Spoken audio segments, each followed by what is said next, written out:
Now, if I have here a one pair of parallel lines cut by a transversal, makaka-form na tayo anak ng angles.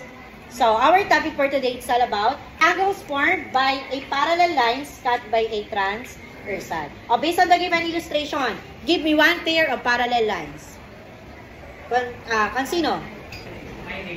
Okay, very good. We have line A and line B. They are parallel to each other. And what is the transversal? Ephraim. Line C is the given transversal. Now, if I have here two pairs or one pair of parallel lines and then meron ako dito transversal, makaka-form tayo anak ng mga angle. And we can name that angle as angle 1, 2, 3, 4, 5, 6, 7, and 8. So, kapag meron tayo anak, 8 angles, so it is divided into 2.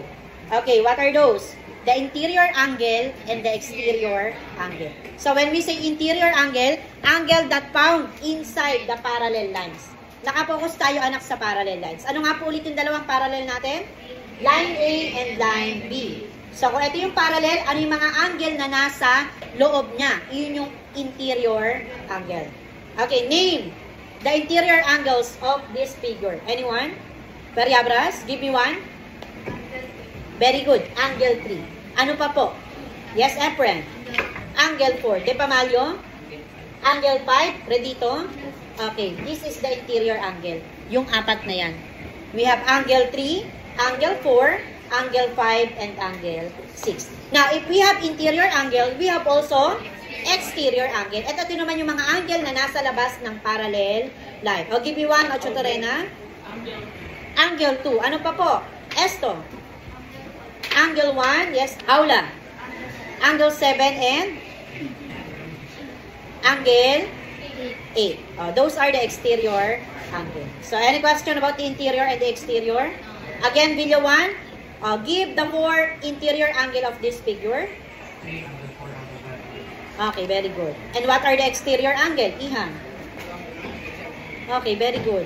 Angle 1, angle 2, angle 7, and angle 8. So, any question?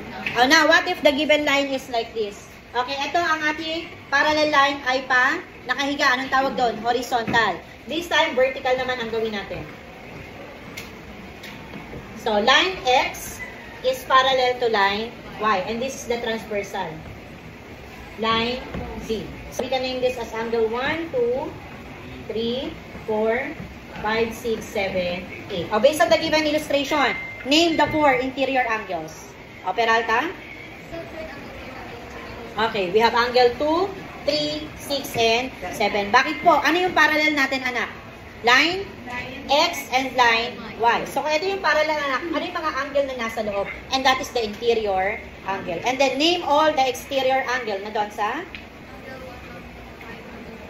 Okay, we have angle 1, angle 5, angle 4, and angle 8. So, do you understand? Now, if we have interior angle, we have exterior angle. Meron din tayo anak tinatawag na same side angle. When we say same side angle, naka-base naman tayo or nakadepende tayo anak sa transversal. Or for example, based on the given illustration, what is the transversal here? Line C. So, kung ito si line C, merong mga angle na matatagpuan sa right side ng transversal. And that is angle 1, angle 4, angle 6, angle 8. O ano naman po yung nasa left side? Angle 2, angle 3, angle 5, angle 7. Ang tawag doon ay same side angle na nakabase naman kay transversal. O dito anak, ano yung transversal natin? Line Z. If this is the transversal, ano-ano yung mga angle na nasa same side o nasa taas? Marquez. Angle 1. Very good. Angle 1, angle 2, angle 3, and angle 4. O ano naman po yung mga nasa baba? Irinko. Okay. Any question about same side angle? Okay. So